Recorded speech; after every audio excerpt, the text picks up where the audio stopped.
સરખેજનું એક નામી નામ યાસીન બાપુ, જે હુસેની વકફ કમિટીના સંચાલક પણ છે, સાથે જ ગંજ અહેમદ કબ્રસ્તાન કમિટીનું પણ સંચાલન કરે છે, જેને લઈ થોડાક દિવસો અગાઉ સોશિયલ મીડિયામાં ગંજ અહેમદ કબ્રસ્તાન કમિટીને લઈ આક્ષેપ પ્રતિ આક્ષેપો સામે આપણે ગ્રાઉન્ડ રિપોર્ટ સરખેજના રહેવાસીઓથી આના વિશે માહિતી લેવાની કોશિશ કરીશું। अस्सलाम वालेकुम रहमतुल्लाहि व बरकातुहू। मेरा नाम शाइक खान हमीद पठान उर्फ़े कश्मीरी मौलाना के नाम से मुझे अल्हम्दुलिल्लाह सरखेज के अंदर जानते हैं। मैं 17 साल से अल्हम्दुलिल्लाह सरखेज के अंदर मौजूद हूँ। जो कब्रिस्तान को लेकर अभी जो सरखेज के कब्रिस्तान को लेकर जो विवाद चला है, उसमें क्या कहोगे? यासीन बापू पर आक्षेप लगाए गए, तो उसको लेकर आप क्या कहोगे? मैं तो एक ही बात कह रहा हूँ कि अगर कोई बंदा कब्रिस्तानों का काम कर रहा है या मस्जिदों का करता है या मदरसों का करता है, अभी जो काम किया जा रहा है दीन इस्लाम का काम है। आपको मालूम है कि आज के दौर के अंदर कैसे मामलात है दीन इस्लाम के बारे में, लेकिन फिर भी अगर कोई बंदा कब्रिस्तान का काम करता है और वो हमारे आंखों के सामने कर रहा है, कई सालों से कई बरस गुजर गए, हमारे आंखों के सामने जो कब्रिस्तान जो खंडर में पड़ा हुआ था, जहाँ पर दारू पिया जाता था, जहाँ जिनाकारी होती थी, मैंने मेरे आंखों से देखा है कि जहाँ माज़ अल्लाह सुम्मा माज़ अल्लाह जिनाकारी होती थी, अल्हम्दुलिल्लाह वो सब को ख़त्म करके वो सब चीज़ें वहाँ ख़त्म हो गई है। वहाँ जुगार खेला जाता था, वहाँ दारू पिया जाता था, वो सब चीज़ ख़त्म हो गई। और आज वो कब्रिस्तान के अंदर जब कोई बंदा जाता है उसको सोने का मन करता है। वहाँ पर इतनी फैसिलिटी है कब्रिस्तान के अंदर, इसके अलावा तो और क्या चाहिए हमको। अच्छा, जो कि कब्रिस्तान के जो आवक है दुकानों की ने उसको लेकर भी कुछ आक्षेप किया गया है।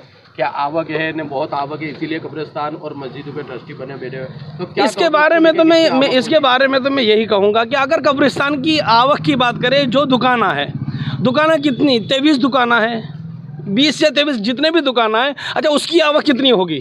अगर 20 दुकाना है या 23 दुकान, उसकी आवक कितनी होगी? 8,000 10,000 महीने का कितना भाड़ा होगा? मिसाल के तौर पर 2 लाख 2 लाख के आसपास या 2.5 लाख के आसपास अगर आपको आवक दिख रही है। जो लोग ये सवाल कर रहे हैं कि बोलते हैं कि कब्रिस्तान की इतनी आवक है, ये खुद खाता है, मैं कहता हूँ अगर आवक आपको दिख रही है तो जावक तो देखो कि जावक कितनी जा रही है।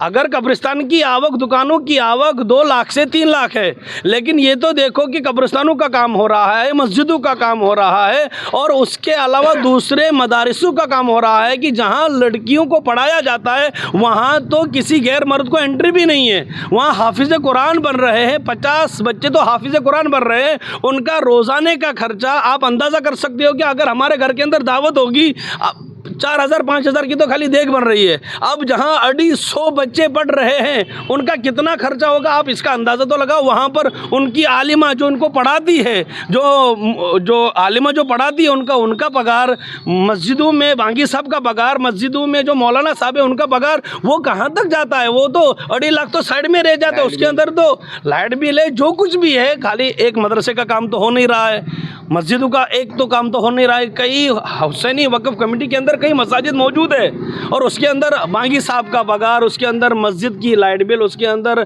जो मौलाना होगा उसका पगार, वो तो 5 लाख से प्लस जाएगा। तो वो जो 2.5 लाख आते वो कहाँ से आते? वो लोगों से जो मोहब्बत करने वाले लोग हैं वो सब देते हैं और अल्हम्दुलिल्लाह काम का दीन इस्लाम का चलता है। शाकिर भाई, महबूब भाई बिलोरिया, मैं सरखेज में तकरीबन 50-55 साल से रहता हूँ।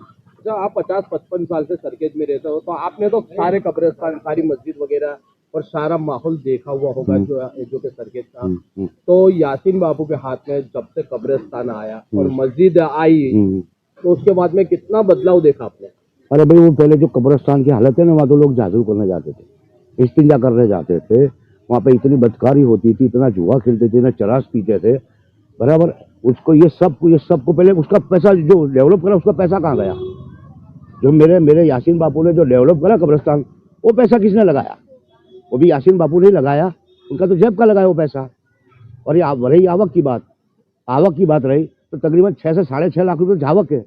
और ये किसी को सवाल करने का अधिकार नहीं है। पहले अपनी गिरफ्त में झाँक के देखिएगा आप कि आप क्या हो, आपका वजूद क्या है, आपका स्टेटस क्या है। किसी पे उंगली उठाने से पहले आपकी 3 उंगली आपके अंदर आएगी। और जहाँ अच्छा होगा, जहाँ अच्छा काम होगा, वहाँ ऐसे लोग आएंगे, उससे कोई घबराने की भी जरूरत नहीं है। आवक से ज़्यादा जावक है। और यासीन बापू कोई जरूरत नहीं पैसे की यार, अल्लाह ने तो उनको बहुत दिया है, उनको अल्लाह ने बहुत दिया है, इनको किसी की जरूरत नहीं है।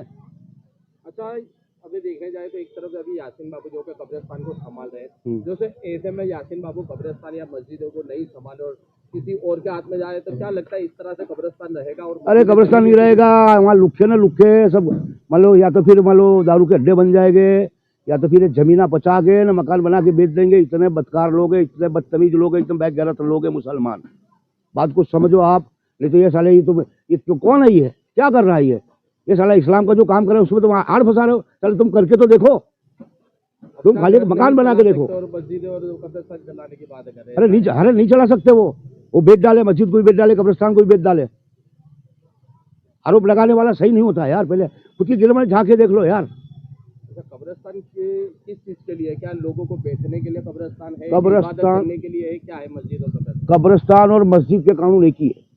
लोग वहाँ पर जो कि बैठक रखी गई हुई थी पहले, और बैठक जो कि यासीन बापू के द्वारा उठाई गई, वो बैठक में लोग क्या कर रहे थे वहाँ पर? वहाँ बैठ के बीड़िया पी रहे थे, बैठ के बीड़िया पे दुनिया की बातें कर। देखो एक मस्जिद में दुनिया की बातें करा हराम, हंसना हराम, ऐसे जो रूल्स मस्जिद के वो कब्रिस्तान के रूल्स है, और किसी को पता ही नहीं है यार। हम मुसलमान तो है, लेकिन हमको पता नहीं कि मुसलमान कैसे यार, उनका रूल्स तो समझो यार। कब्रिस्तान की रहना चाहिए, हमारे यासीन बापू ट्रस्टी रहने चाहिए, उनके सिवा किसी माइकल की ताकत भी नहीं चला ले, वो बिक जाएगा साले। तुम्हारा कुछ करना नहीं, दूसरों को बोलने का देना भी नहीं है, जो करते उनको भी रोक कर। हाँ रोक कर रहे हो। अस्सलाम वालेकुम वरहमतुल्लाहि वबरकातुहू। मेरा नाम इलियास भाई अली भाई पटेल, मैं सरखेज में बाणू से रहता हूँ, बराबर। और सरखेज में जब से मैं आया हूँ, जब से मैंने कब्रिस्तान की मैंने ताहिर देखी थी कि ये कब्रिस्तान एक जात का जुआ है, बराबर, एक दारू का अड्डा है। और अभी हाल की पोजीशन में कब्रिस्तान में तुम 1 घंटा नहीं, 2 घंटा नहीं, 5 घंटा तुम बैठोगे तो तुम्हारे को ऐसा लगेगा कि अल्लाह का घर है, बराबर। और जो ये बैठकें लगाई थी, वो बैठकें तो हमने खुद ने भी बोला था कि यासीन भाई ये बैठकें तुम उठा लो, क्योंकि यहाँ पे बीड़ियाँ पीते हैं, अलग सलब बातें करते हैं, गेमा रमते हैं मोबाइल की, बराबर, वो सब होता है। और यासीन बापू ने जो कुछ अभी ईद मिलाद ये शुभरात के पहले जो लगभग 1,10,000 रुपये पानी के बोर के लिए खर्चा करा, वो किसी ने दिया? किसी ने भी नहीं दिया। अंदर के कब्रिस्तान के अंदर पानी की पोजीशन बहुत ख़राब थी कि लोग घर पे से कब्र के धोने के लिए पानी लेके आते थे। और अभी हाल के शुभरात के अंदर ये तुमने लाइट का प्रोग्राम ने जो करा, बराबर, जो पानी का प्रोग्राम करा, जो मिट्टी के ट्रैक्टर लेके आए, वो किसी दुकान वाले ने नहीं दिए, वो यासीन बापू ने दिए, बराबर। और ये लोग बोलते कि दुकान का भाड़ा आता है, तो अभी हाल की पोजीशन में 1,10,000 रुपये का खाली बाहर का दरवाज़ा बनाया, वो यासीन बापू ने खुद ने हाथ के पैसे से बनाया। प्लस वो कारीगर, खाना पीना सब कुछ यासीन बापू के घर से आते ला, कोई होटल का खाने का नहीं आते ला। और मेरा मानना है ना कि ये ट्रक जो चलाता है ना यासीन बापू, बहुत अच्छा चलाता है। और इसके बाद जो ट्रक्स आएगा ने, तो हमारा मानना है कि हमारी माँ बाप है जो कब्र में सोए हुए हैं, उनकी भी फैसिलिटी नहीं रहेगी, हिफाजत नहीं रहेगी, क्योंकि उनके पे भी बैठ के ये जुआ रमेंगे और चरस पिएगे। और अभी हाल की पोजीशन में मैं देखता हूँ कि मैं दर अठवाडिये में जाता हूँ कब्रिस्तान में, कोई ऐसा जुआ नहीं रमने वाला होता, कोई चरसी नहीं होता।